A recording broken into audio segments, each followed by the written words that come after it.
2 Samuel 5.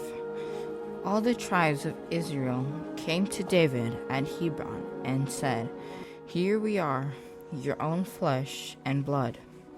Even while Saul was king over us, you were the one who led us out of the battle and brought us back. The Lord also said to you, You'll shepherd my people, Israel, and you will be ruler over Israel."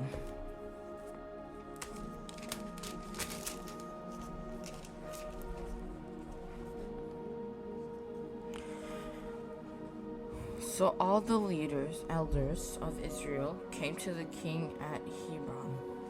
King David made a covenant with them at the Hebron of the Lord's presence, and then anointed king over Israel. David was 30 years old when he began his reign. He reigned over 40 years in Hebron.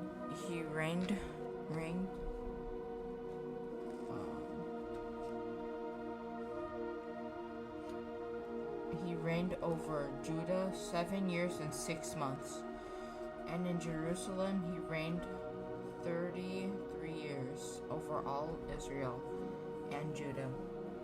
The king and his men marched to Jerusalem against Jebusites, who inhabited the land. The Jebusites had said to David, "You will never get in here. Even the blind and the lame can repel you." Thinking David can't get in here, yet David did capture the stronghold of Zion, that is the city of David. He said that day, "Whoever attacks the Jerusalemites must go through the water shaft to search the lame and the blind who are despised by David. For this reason, it is said, the blind and the lame will never enter the house of David." The house. David took up residence in the stronghold, which he named the city of David. He built it all the way around from the supporting terraces inward. David became more and more powerful, and the Lord God of armies was with him. King Hiram of Tyre sent envoys to David. He also sent cedar logs, carpenters, and stonemasons, and they built a palace for David.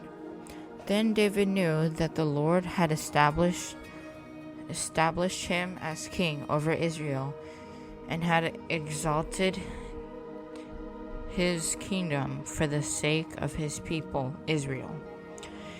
After he arrived from Hebron, David took more concubines and wives from Jerusalem, and more sons and daughters were born to him.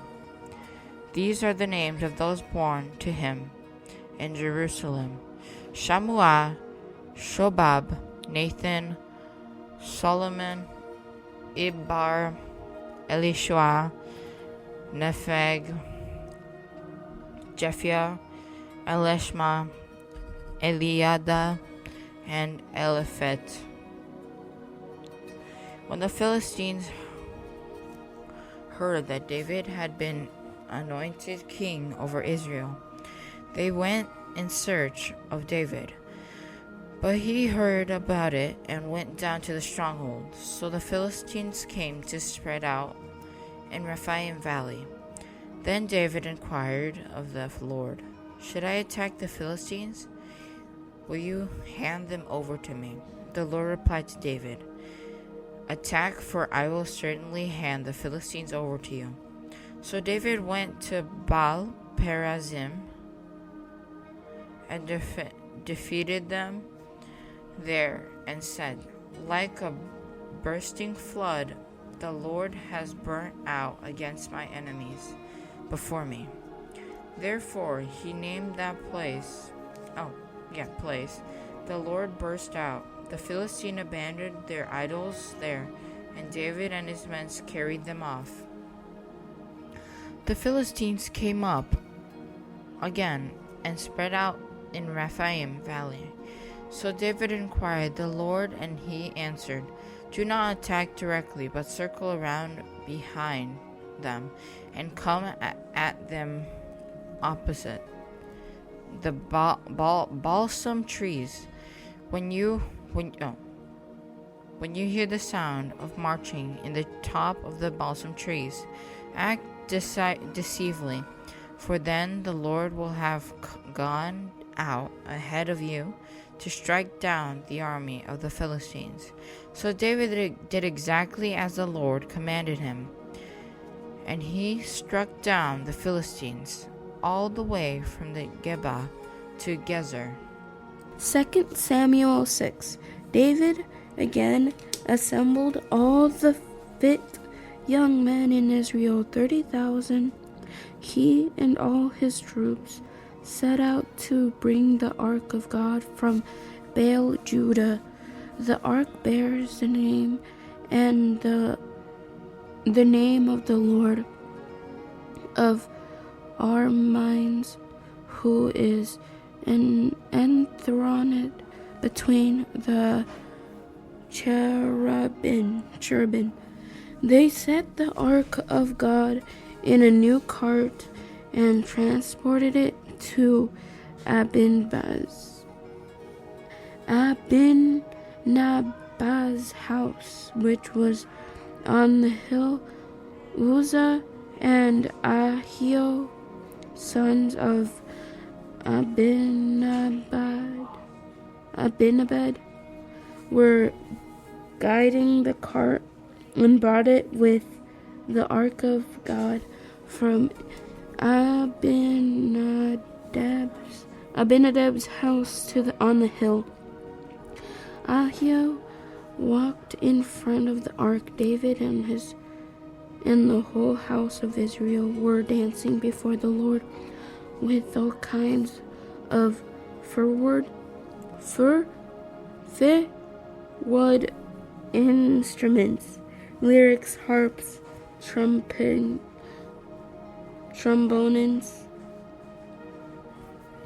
sistrums, and cymbals. When they came to Nacon's threshing floor, Uzzah reached out to the ark of God and took hold of it, because the oxen had stumbled. Then the Lord's anger burned against Uzzah, and God struck him dead on the spot for his irreverence, and he died there next to the ark of God. David was angry because of the Lord's outburst against Uzzah, so he named the place Outburst against Uzzah. As it is today, David feared the Lord that day and said, "How can the ark of the Lord ever come to me?" So he was not willing to bring the ark of the Lord to the city of David. Instead, he diverted it to the house of Obed-Edom of Gath. The ark of the Lord remained in his house 3 months, and the Lord blessed Obed-Edom and his whole family. It was reported to King David, "The Lord has blessed Obed-Edom's family and all that belongs to him because of the ark of the Lord of God."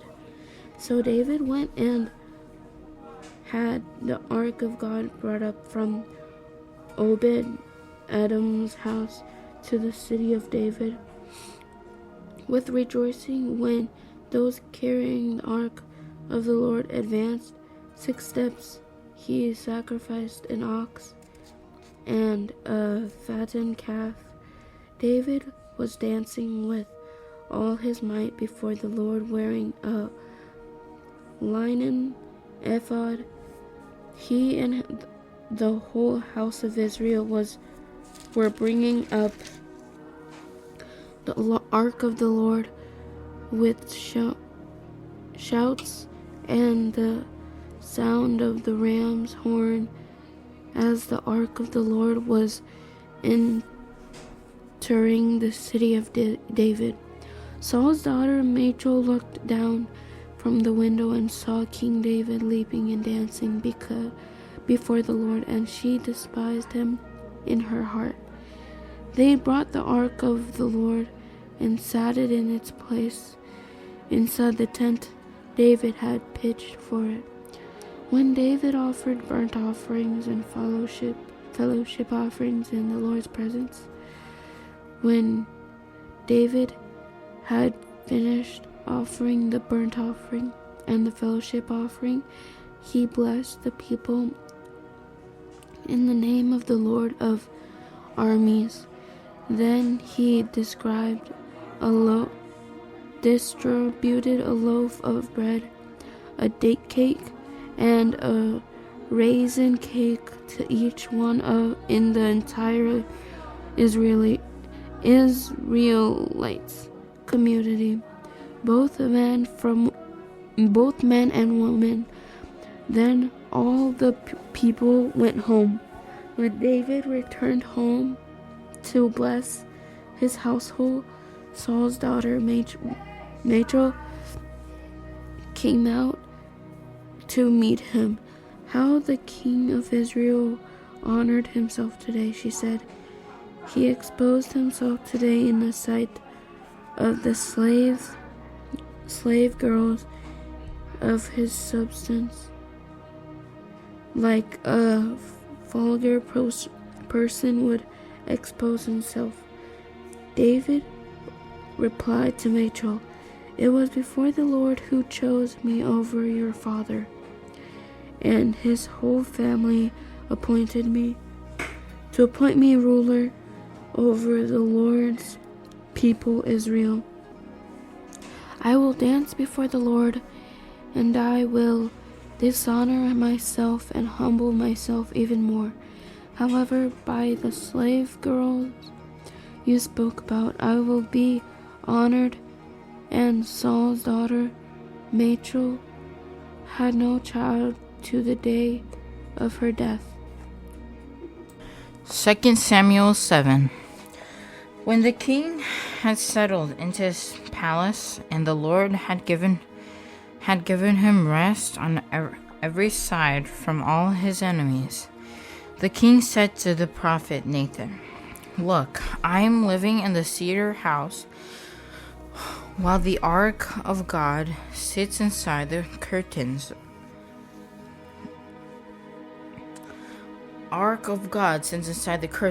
So Nathan told the king, "Go and do all that is on your mind, for the Lord is with you." But that night the word of the Lord came to Nathan, "Go to my servant David and say, 'This is what the Lord says. Are you to build me a house to dwell in? From the time I brought the Israelites out of Egypt until today, I have not dwelt in a house. Instead, I have been moving around with the tent as my dwelling. In all the journeys with all the Israelites, have I ever spoken a word to one of the tribal leaders of Israel, whom I commanded to shepherd my people Israel, asking, 'Why haven't you built me a house of cedar?' So now this is what you are to say to my servant David. This is what the Lord of armies says. I took you from the pasture, from tending the flock to the rule over my people Israel. I have been with you when wherever you have gone, and all I have destroyed all your enemies before you. I will make a great name for you, like that of the greatest of the earth. I will designate a place for my people, Israel, plant them so that they may live there and not be disturbed again. Evildoers will not continue to oppress them as they have done ever since the day I ordered judges to be over my people, Israel. I will give you from all your enemies. The Lord declares to you. The Lord himself will make a house for you. When your time comes and you rest with your ancestors, I will raise up after you your descendant who will come from your body, and I will establish his kingdom.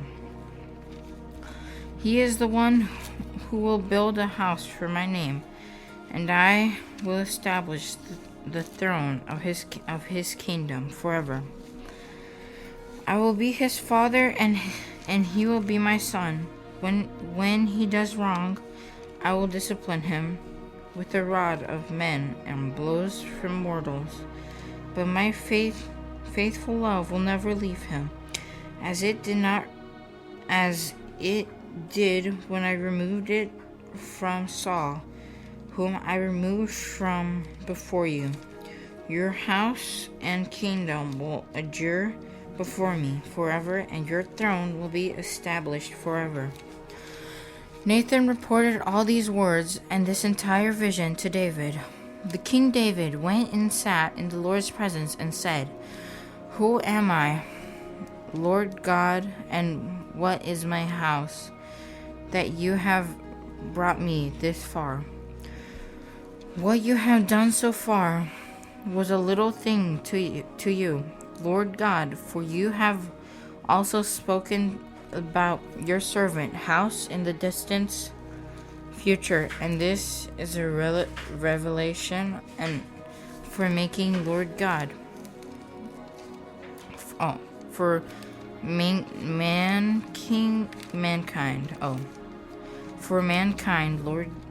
Lord God. What more can David say to you? You know your servant, Lord God, because of your word, and according to your will, you have revealed all these great things to your servant. This is why you are great, Lord God. There is no one like you, and there is no God beside you. All we have heard confirms. And who is like you, your people Israel? God came to one nation on earth in order to redeem a people for himself, to make a name for himself, and to perform them great and awesome acts, driving out nations and their gods before your people. You redeemed for yourself from Egypt. You established your people, Israel, to be your own people forever, and you, Lord, have become their God. Now, Lord God,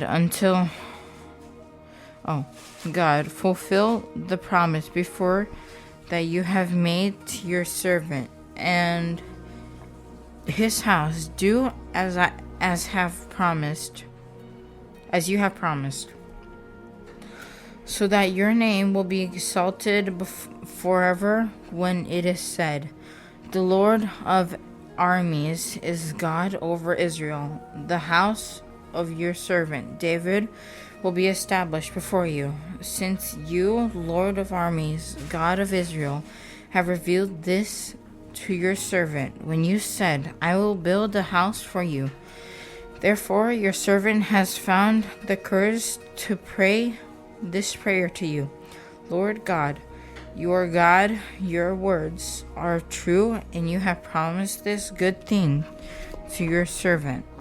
Now please bless your servant's house, so that it will continue before you forever, for you, Lord God, have spoken, and with your blessing, your servant's house will be blessed forever.